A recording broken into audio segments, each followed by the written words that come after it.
ಕೊಡಗು ಧ್ವನಿ digital media, ಇದು ಕೊಡಗಿನ #1 ಯೂಟ್ಯೂಬ್ ಚಾನಲ್.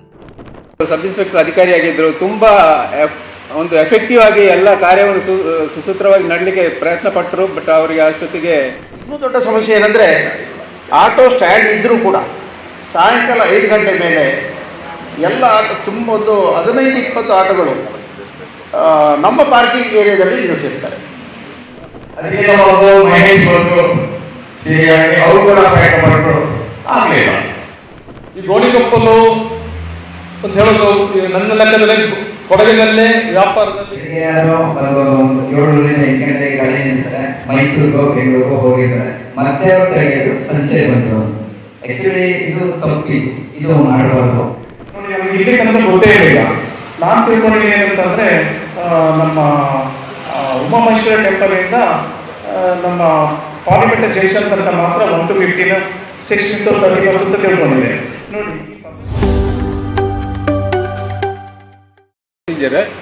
ಅದರ ಪ್ರಕಾರ ಇವತ್ತು ಎಲ್ಲವೂ ಆಗಿದೆ. ಇನ್ನು ನಮ್ಮಲ್ಲಿ ಗೋಣಿಕೊಪ್ಪಲಲ್ಲಿ ಇರೋ ಸಮಸ್ಯೆಗಳು ಮೇಜರ್. ನಮ್ಮ ಈ ಇಲಾಖೆಗೆ ನಾವು ಸಾಹೇಬರಿಗೆ ಇವತ್ತು ಏನು ತಿಳಿಸ್ಬೇಕು ಅಂದರೆ, ಒಂದು ಟ್ರಾಫಿಕ್ ಸಮಸ್ಯೆ, ಅದರ ನಿರ್ವಹಣೆ ಬಗ್ಗೆ, ಇನ್ನೊಂದು ಪಾರ್ಕಿಂಗ್ ಸಮಸ್ಯೆಗೆ ನಾವು ಹಲವಾರು ಸಲ ಎಲ್ಲವನ್ನೂ ತಿಳಿಸಿದ್ದೀವಿ.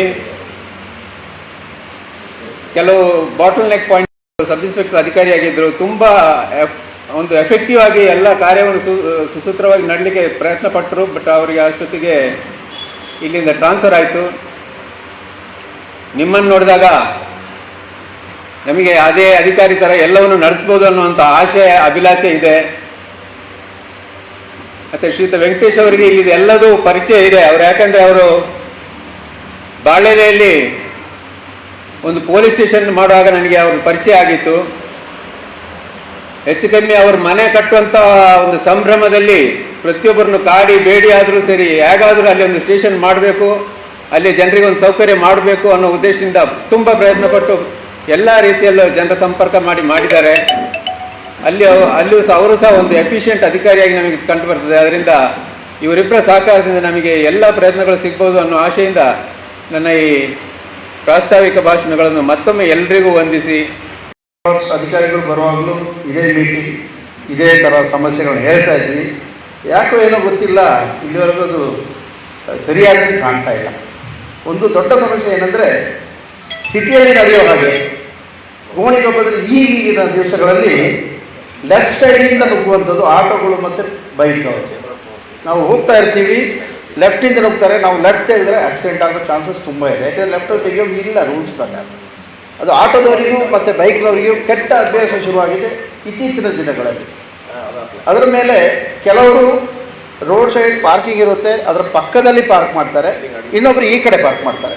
2 ಗಾಡಿಗಳು ಸಲೀಸಾಗಿ ಹೋಗ್ಲಿಕ್ಕೆ ಆಗಲ್ಲ. ಕೆಲವೊಮ್ಮೆ ಇಳಿದು ಹೊರಟೆ ಹೋಗಿರ್ತಾರೆ, ವೆಹಿಕಲಲ್ಲೇ ಕೂತಿರಲ್ಲ. ಮತ್ತು ಇನ್ನೂ ದೊಡ್ಡ ಸಮಸ್ಯೆ ಏನಂದರೆ, ಆಟೋ ಸ್ಟ್ಯಾಂಡ್ ಇದ್ದರೂ ಕೂಡ ಸಾಯಂಕಾಲ 5 ಗಂಟೆ ಮೇಲೆ ಎಲ್ಲ ಆಟೋ ತುಂಬ ಒಂದು 15-20 ಆಟೋಗಳು ನಮ್ಮ ಪಾರ್ಕಿಂಗ್ ಏರಿಯಾದಲ್ಲಿ ನಿಲ್ಲಿಸಿರ್ತಾರೆ. ಮತ್ತು ಒಂದು ಕಾರ್ ಇರೋ ಜಾಗದಲ್ಲಿ ಒಂದು 2 ಬೈಕ್ ಇಟ್ಟಿರ್ತಾರೆ. ಬೈಕ್ ಪಾರ್ಕಿಂಗ್ ಏರಿಯಾ ಬೇರೆ ಇದೆ. ಇದಕ್ಕೆ ನಾನೇನು ಹೇಳೋದಂದರೆ, ಮೊದಲನಾಗಿ ಈ ಪಾರ್ಕಿಂಗಿಗೆ ಸೂಕ್ತವಾದ ಮಾರ್ಕಿಂಗ್ ಇಲ್ಲದಿರೋದು ಇನ್ನೂ ಒಂದು ಪ್ರಾಬ್ಲಮ್ ಅಂತ ನನಗೆ ಕಾಣ್ತಾ ಇದೆ. ಯಾಕೆಂದರೆ ಮಾರ್ಕಿಂಗ್ ಮಾಡಿದರೆ ಇನ್ನೂ ಒಂದು 25-30 ವೆಹಿಕಲ್ ಎಕ್ಸ್ಟ್ರಾ ನಿಲ್ಲಿಸುವಷ್ಟು ಜಾಗ ಇರುತ್ತೆ. ಈ ಒಬ್ಬರು ಈ ಥರ ನಿಲ್ಲಿಸ್ತಾರೆ, ಇನ್ನೊಬ್ರು ಈ ಕಡೆ ನಿಲ್ಲಿಸ್ತಾರೆ. ತುಂಬ ಜಾಗ ಅಲ್ಲಿ ವೇಸ್ಟ್ ಆಗಿ ಕಾಣ್ತಾ ಇದೆ. ಅದರಿಂದ ಈ ಮಾರ್ಕಿಂಗ್ ಅದು ಮಂಡಲ ಪಂಚಾಯತಿ ಪ್ರಕಾಶ್ ಅವರು ಕೂಡ ಮನಸ್ಸು ಮಾಡಬೇಕಾಗಿ ನಾನು ಕೇಳ್ಕೊಳ್ತಾ ಇದ್ದೇನೆ. ಯಾಕೆಂದರೆ ಪಂಚಾಯತಿಯಿಂದ ಮಾತ್ರ ಈ ಕಾರ್ಯ ಸಾಧ್ಯ. ಬೇಕಾದ್ರೆ ನಾವು ಚೇಂಬರಿಂದಲೂ ಅದಕ್ಕೆ ಏನು ಸಹಾಯ ಬೇಕು ಅದನ್ನು ನಾವು ಮಾಡ್ಬೋದು. ಜನರು ಕೂಡ, ಯಾಕೆಂದರೆ ಎಲ್ಲರೂ ಎಲ್ಲ ವಿಚಾರನೂ ನಾವು ಅಧಿಕಾರಿಗಳ ಮೇಲೆ ಹೇಳಲಿಕ್ಕಾಗಲ್ಲ. ನಾವು ಕೂಡ ಸ್ವಲ್ಪ ಶಿಸ್ತುಬದ್ಧವಾಗಿ ನಡ್ಕೊಳ್ಳೋದು ಉತ್ತಮ ಅಂತ ನನಗೂ ಕಾಣ್ತಾ ಇದೆ. ಯಾಕೆಂದರೆ ನಾವು ಪಾರ್ಕ್ ಮಾಡೋದು ಸ್ವಲ್ಪ ಸೆನ್ಸಿಬಲಾಗಿ ಪಾರ್ಕ್ ಮಾಡಬೇಕು. ಇನ್ನೊಬ್ಬರಿಗೆ ತೊಂದರೆ ಆಗೋ ಹಾಗೆ ರೋಡಲ್ಲಿಟ್ಟು ಹೋಗೋದು ಇದು ತಪ್ಪು. ಅದಕ್ಕೆ ಅವೇರ್ನೆಸ್ ತರಿಸುವಂಥ ಒಂದು ಸಭೆ ಮಾಡಿಸೋದು ಸೂಕ್ತ ಅಂತ ಕಾಣ್ತಾ ಇದೆ ಸರ್. ಈಗ ಅನಿಸಿಕೆ ಹೇಳ್ತಾ ಮಾತು ಸರ್. ಸಮಸ್ಯೆಗಳು ಹೇಳ್ತಾ ಹೋಗ್ತಾರೆ, ಮಾಡ್ತಾರೆ ಅಂತಂದರೆ ಒಂದು ವಾರ ಅಥವಾ 15 ದಿನ ಸ್ವಲ್ಪ ಅದನ್ನು ಬರುತ್ತಾರೆ ಅಂತ ಪುನಃ ಕೈ ಬಿಡ್ತಾರೆ. ರೀತಿ ಗೋಣಿಪಲ್ಲಿ ಹಲವಾರು ವರ್ಷದಿಂದ ಆಗ್ತದೆ. ನಾನು ಹೆಚ್ಚು 20 ವರ್ಷದಿಂದ ಈ ರಂಗದಲ್ಲಿ ಇದ್ದೇನೆ.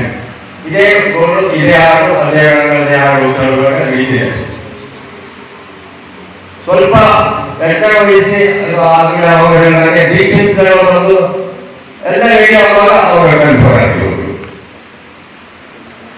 ಅದಕ್ಕೆ ನಾವು ಮಹೇಶ್ ಬಂದರು, ಸರಿಯಾಗಿ ಅವರು ಕೂಡ ಪ್ರಯತ್ನ ಪಟ್ಟರು, ಆಗಲಿಲ್ಲ. ಜನರ ಸಮಸ್ಯೆಗಳ ಜನರು ಮತ್ತು ಅಧಿಕಾರಿಗಳ ಸೇರಿ ಮಾಡಬೇಕು ಹೊರತು ಬರೀ ಅಧಿಕಾರಿಗಳ ಹೇಳಿ ಪ್ರಯೋಜನ ಇಲ್ಲ. ಅವಿರ್ಭಾವ ಹೇಳಿದಾಗೆ ನಾವು ಕೂಡ ಒಂದು ಸಿಸ್ಟಮ್ ಕಲಿಬೇಕಾಗ್ತದೆ. ದೊಡ್ಡ ಸಮಸ್ಯೆ ಗೋಣಿಪುರದಲ್ಲಿ ಯಾಕೆ ಅಂತ ಹೇಳಿದ್ರೆ ಸಿಂಗಲ್ ರೋಡ್, ಯಾವುದೇ ಅಡ್ಡ ರಸ್ತೆಗಳಿಲ್ಲ.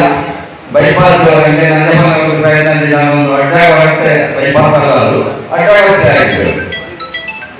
ಶಾಶ್ವತವಾದ ಸಮಸ್ಯೆ ಬಗೆಹರಿಸಬೇಕಾದ್ರೆ ಬೈಪಾಸ್ ಚರ್ಮಗೋಲಿಂದ ಕಾಲೇಜ್ ಹೆಡ್ ಆಗುವಂತ ವ್ಯವಸ್ಥೆ ಆಗಬೇಕು. ಅದಕ್ಕೆ ಸಂಬಂಧಪಟ್ಟ ಇಲಾಖೆಗಳಾಗಲಿ MLAಗಳಾಗಲಿ ಪ್ರಯತ್ನ ಪಟ್ಟು ಬರ್ತಾ ಇಲ್ಲ, ಪಟ್ಟಿಲ್ಲ. ಈ ರೀತಿ ಸಮಸ್ಯೆನ ಬಗೆಹರಿಸಲಿಕ್ಕೆ ಸಾಧ್ಯ ಇಲ್ಲ ಅಂತ ಅನಿಸ್ತದೆ ನನಗೆ. ಯಾಕಂದ್ರೆ ದಿನಕ್ಕಿಂತ ನಿಮಗೆ ಕೊಡಗಿನಲ್ಲಿ ವೆಹಿಕಲ್ ಜಾಸ್ತಿ ಆಗ್ತದೆ. ಒಂದು ಮನೆಗೆ 3-4 ಗಾಡಿಗಳು ಬರ್ತವೆ. ಎಲ್ಲ ಗೋಣಿಪಟ್ಟೆ ಮುಖ್ಯ ಪಟ್ಟಣ ಬರ್ತಾರೆ, ಹೋಗ್ತಾರೆ. ಅದರಿಂದ ಸಮಸ್ಯೆ ಯಾವ ರೀತಿ ಮಾಡಬೇಕು ಅಂತ ಹೇಳಿ ಗ್ರಾಮ ಪಂಚಾಯತಿ ಇಲಾಖೆ ಮತ್ತು ಶಾಸಕರೆಲ್ಲ ಸೇರಿ ಇದಕ್ಕೊಂದು ಪ್ರಯತ್ನ ಪಟ್ಟರೆ ಏನೋ ಒಂದು ಪರಿಹಾರ ಮಾಡಬಹುದು ಅಂತ ನನ್ನ ಅನಿಸಿಕೆ. ಅದಕ್ಕೆ ತಾವೆಲ್ಲರೂ ಪ್ರಯತ್ನ ಮಾಡಬೇಕಾಗಿ ಕೇಳಿಕೊಳ್ಳಿ. ಹೇಳಿದಾಗೆ ಗೋಣಿಕೊಪ್ಪಲಿಗೆ ಯಾವುದೇ ಒಂದು ಪೊಲೀಸ್ ಅಧಿಕಾರಿ ಬಂದರೆ ನಾವು ಅವರನ್ನು ಮೊದಲದಾಗಿ ನಮ್ಮ ಚೇಂಬರ್ ಆಫೀಸ್ಗೆ ಕರೆಸಿ ಅವ್ರ ಜೊತೆ ಚರ್ಚೆ ಮಾಡೋದು ನಮ್ಮ ಒಂದು ರೂಢಿಯಾಗಿದೆ. ಅದೇ ಥರ ನಾನು ನಮ್ಮ ಹೊಸ ಸಬ್ ಇನ್ಸ್ಪೆಕ್ಟರ್ ಕಾಲೇಜವರಿಗೆ ಫೋನ್ ಮಾಡಿ ಹೇಳಿದೆ, ಈಗ ಒಂದು ದಿವಸ ಬರ್ಬೋದು ಅಂತೇಳಿ. ಅವರಕ್ಕೆ ಸಂತೋಷದಿಂದ ಬರ್ತೀವಿ ಅಂತ ಹೇಳಿದ್ರು. ವೆಂಕಟೇಶ್ ಅವರು ಸಮೇತ ನಾನು ಸಂತೋಷದಿಂದ ಬರ್ತೀವಿ ಅಂತ ಹೇಳಿದ್ರು. ತುಂಬ ಸಂತೋಷ ಆಯಿತು. ಯಾಕೆಂತಂದ್ರೆ ಈ ಗೋಣಿಕೊಪ್ಪಲು ಅಂತ ಹೇಳೋದು ನನ್ನ ಲೆಕ್ಕದಲ್ಲಿ ಕೊಡಗಿನಲ್ಲೇ ವ್ಯಾಪಾರದಲ್ಲಿ ಮೊದಲದಾಗಿದೆ. ಯಾವುದೇ ಒಂದು ದೊಡ್ಡ ನಾವು ಏನು ಹೇಳ್ತೀವಿ ಅಂತಂದ್ರೆ ನಮ್ದು ಟರ್ನ್ ಓವರ್ ಅಂತ ಹೇಳ್ತೀವಿ. ಏನು ಟರ್ನ್ ಓವರ್ ಅಂತಂದ್ರೆ ಗೋಣಿಕೊಪ್ಪಲ್ಲಿ ಆದಂತ ಟರ್ನ್ ಓವರ್, ದೊಡ್ಡ ವ್ಯಾಪಾರದ ಟರ್ನ್ ಓವರ್ ಕೊಡಗಿನಲ್ಲಿ ಎಲ್ಲೂ ಇಲ್ಲ, ಮಡಿಕೇರಿಯಲ್ಲೂ ಇಲ್ಲ, ಕುಶಾಲನಗರದಲ್ಲೂ ಇಲ್ಲ.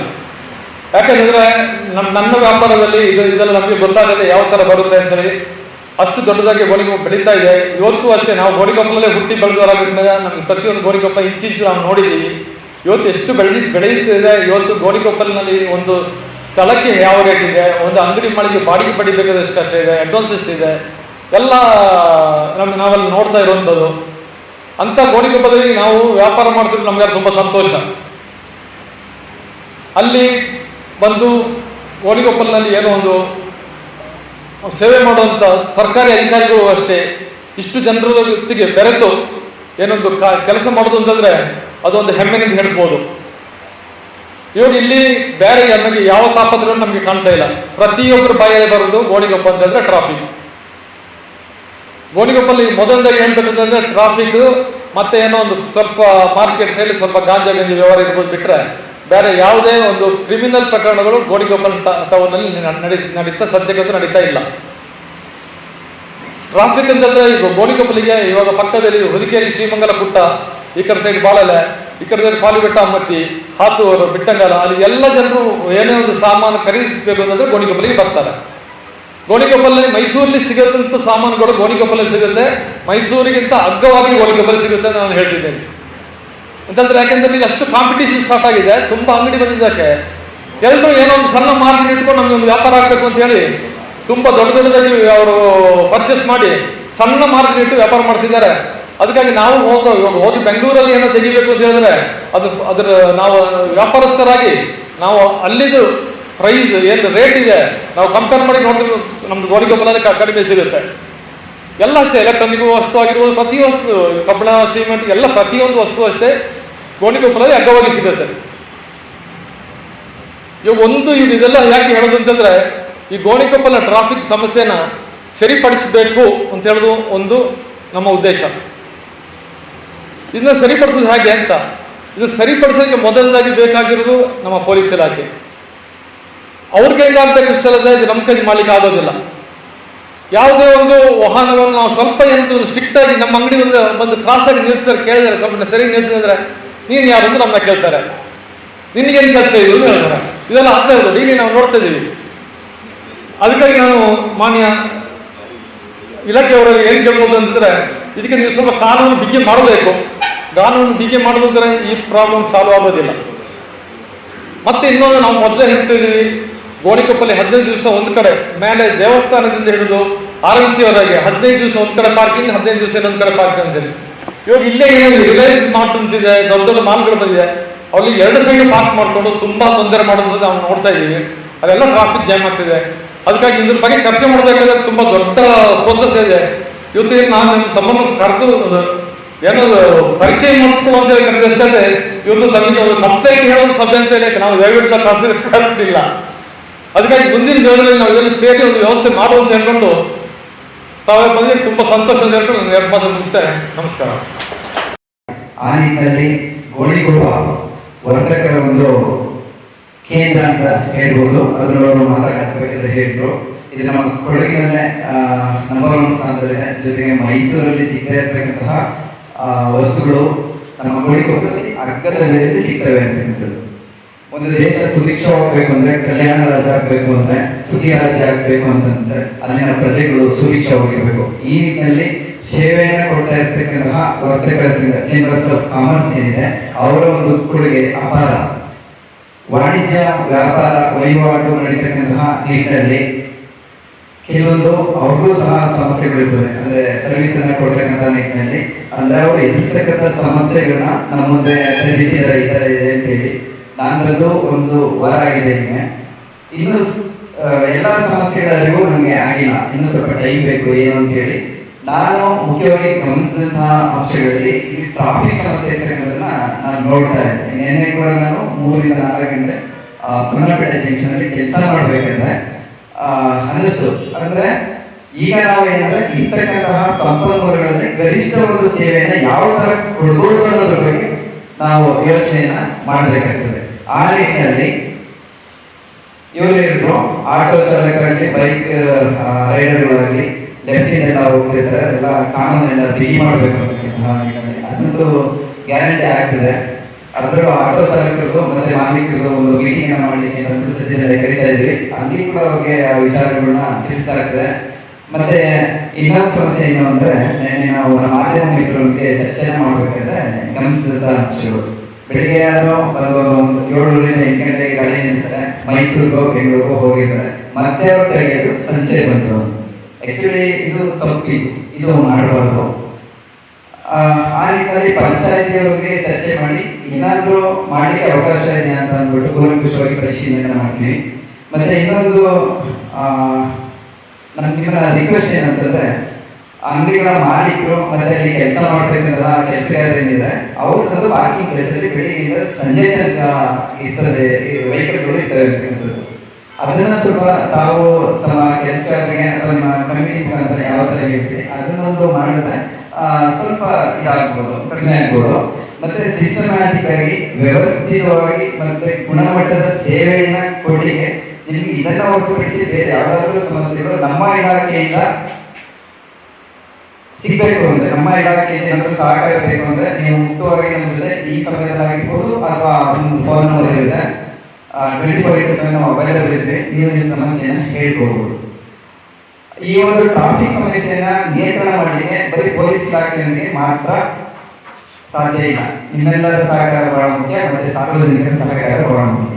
ಈ ನಿಟ್ಟಿನಲ್ಲಿ ಇನ್ನು ಏನೇನು ಮಾಡಬಹುದು ಅಂತಕ್ಕಂಥದ್ದು, ದೀರ್ಘ ಯೋಜನೆಗಳಿರ್ಬೋದು ಅಥವಾ ಸದ್ಯಕ್ಕೆ ತಾತ್ಕಾಲಿಕ ಯೋಜನೆಗಳಿರ್ಬೋದು, ಏನ್ ಮಾಡ್ಬೋದು ಅಂತಕ್ಕಂಥದ್ದು ಅದನ್ನ ಇನ್ನೊಂದು ಸಭೆಯನ್ನ ಮಾಡಿ ಚರ್ಚೆ ಮಾಡೋಣ. ಅದರಿಂದ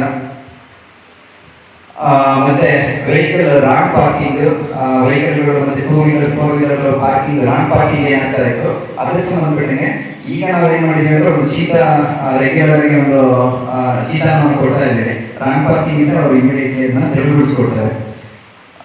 ಇನ್ನು ಅದನ್ನ ಬಿಟ್ರೆ ನಾವು ನಾವು ನಮ್ಮ ಸ್ವಂತ ಬುದ್ಧಿಯಿಂದ ನಾವು ಹೊರಗಡೆ ಮೂಡಿಸ್ಬೇಕಾಗಿರುತ್ತೆ. ಇಲ್ಲಿ ನಾವು ತಪ್ಪು ಮಾಡ್ತೀವಿ, ನೀವು ತಪ್ಪು ಮಾಡ್ತೀವಿ, ಎಲ್ಲ ಮಾಡ್ತಿರ್ತಾರೆ. ಬಟ್ ಆ ತಪ್ಪನ್ನ ತಿಳ್ಕೊಂಡು ಒಂದು ಸುಗಮ ಸಂಚಾರಕ್ಕೆ ಅನುಕೂಲ ಆಗ್ತಕ್ಕಂತಹ ನಿಟ್ಟಿನಲ್ಲಿ ನೀವೆಲ್ಲ ಕೂಡ ಸಹಕಾರವನ್ನು ಕೊಡಬೇಕು ಅಂತ ಈ ನಿಟ್ಟಿನಲ್ಲಿ ಇಲ್ಲಿಗೆ ಕರೆಸಿ ತಮ್ಮ ಸಮಸ್ಯೆಗಳನ್ನ ತಿಳಿಸಿ ಏನ್ ಮಾಡಬಹುದು ಅಂತಕ್ಕಂಥ ಸಜೆಷನ್ಗಳನ್ನ ಕೂಡ ಕೊಟ್ಟಿದ್ದೀರಾ.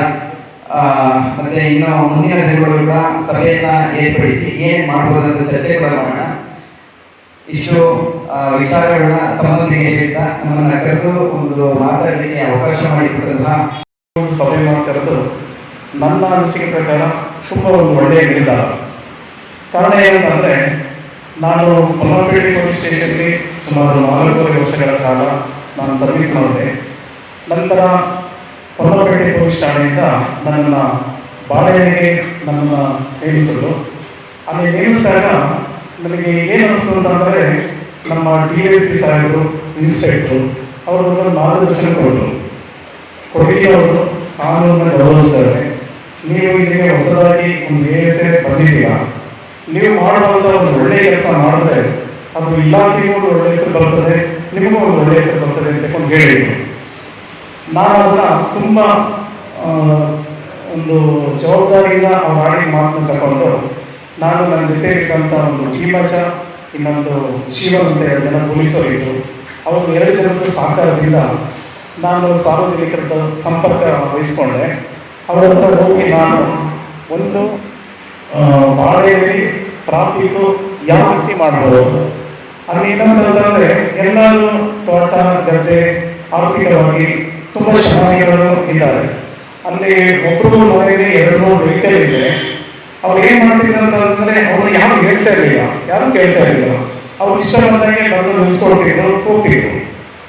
ನಾನು ಫಸ್ಟ್ ಏನು ಮಾಡಿದೆ ಅಂತಂದರೆ, ಅವ್ರನ್ನೆಲ್ಲ ಕರೆದು ಸಭೆ ಕರೆದಾಗ ನೋಡಿ, ಈಗ ನಮ್ಮ ಗೋಣಿಕೊಪ್ಪ ನಗರದಲ್ಲಿ 1 to 15, 16 to 31 ಈ ಥರ ಪಾರ್ಕಿಂಗ್ ಮಾಡಬೇಕು ಅಂತಂದರೆ DC ಸಾರಿರೋದು ಆದೇಶವಿದೆ. ಆದರೆ ಸಾರ್ವಜನಿಕರದ್ದು ಸ್ವಲ್ಪ ಸಪೋರ್ಟ್ ಇದ್ರೆ ಏನು ಬೇಕಾದ್ರೂ ಮಾಡ್ಬೋದು ಅಂತ ಹೇಳೋಕ್ಕೆ ಭಾಳ ಇದೆ.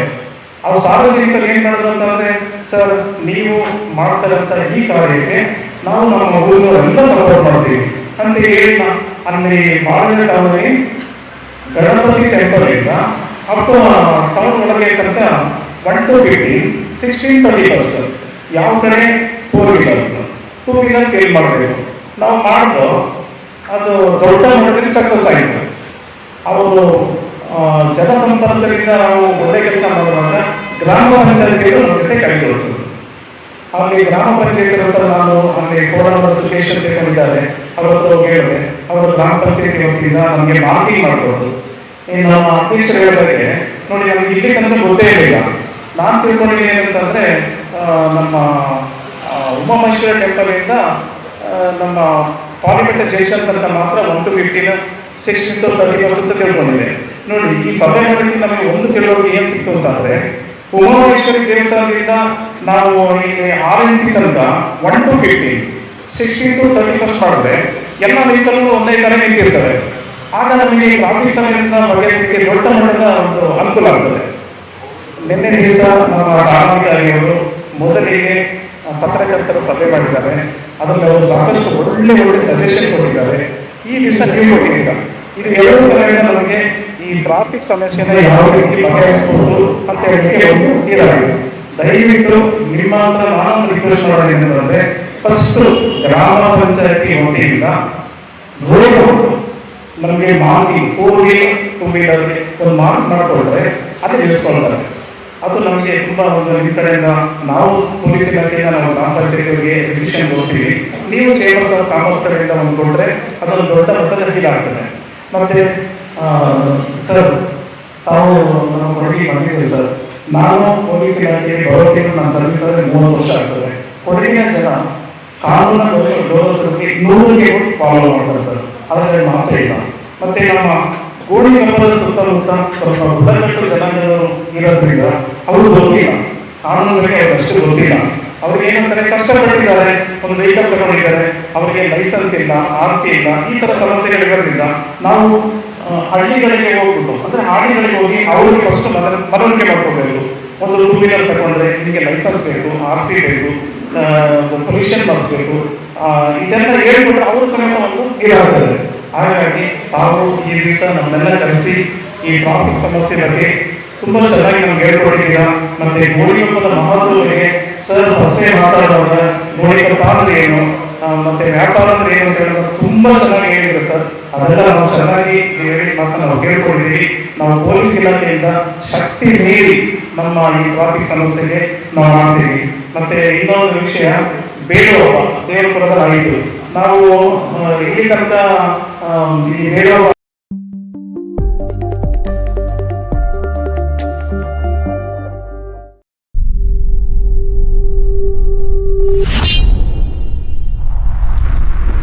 ಕೊಡಗು ಧ್ವನಿ ಡಿಜಿಟಲ್ ಮೀಡಿಯಾ ಇದು ಕೊಡಗಿನ ನಂಬರ್ 1 ಯೂಟ್ಯೂಬ್ ಚಾನಲ್.